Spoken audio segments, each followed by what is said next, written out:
The Tin Woodman sat on his glittering tin throne in the handsome tin hall of his splendid tin castle in the Winkie country of the land of Oz.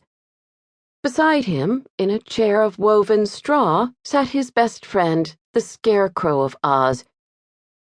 At times they spoke to one another of curious things they had seen and strange adventures they had known since first they two had met and become comrades. But at times they were silent, for these things had been talked over many times between them, and they found themselves contented in merely being together, speaking now and then a brief sentence to prove they were wide awake and attentive. But then these two quaint persons never slept. Why should they sleep when they never tired? And now, as the brilliant sun sank low over the Winkie country of Oz, tinting the glistening tin towers and tin minarets of the tin castle with glorious sunset hues, there approached, along a winding pathway, Woot the Wanderer, who met at the castle entrance a Winkie servant.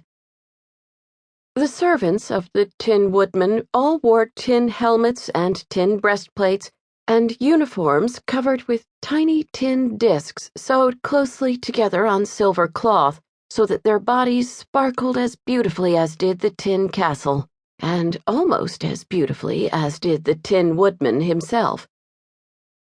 Woot the Wanderer looked at the manservant, all bright and glittering, and at the magnificent castle, all bright and glittering, and as he looked his eyes grew big with wonder.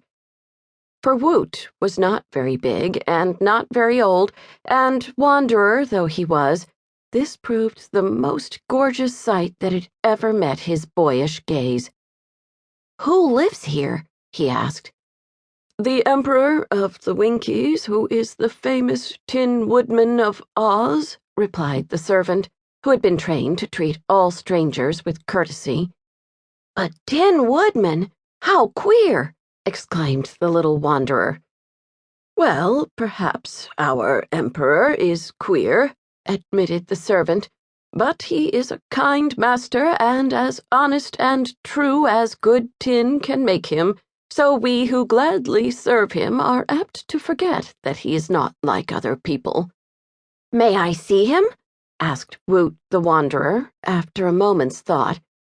"If it please you to wait a moment, I will go and ask him," said the servant, and then he went into the hall where the Tin Woodman sat with his friend the Scarecrow.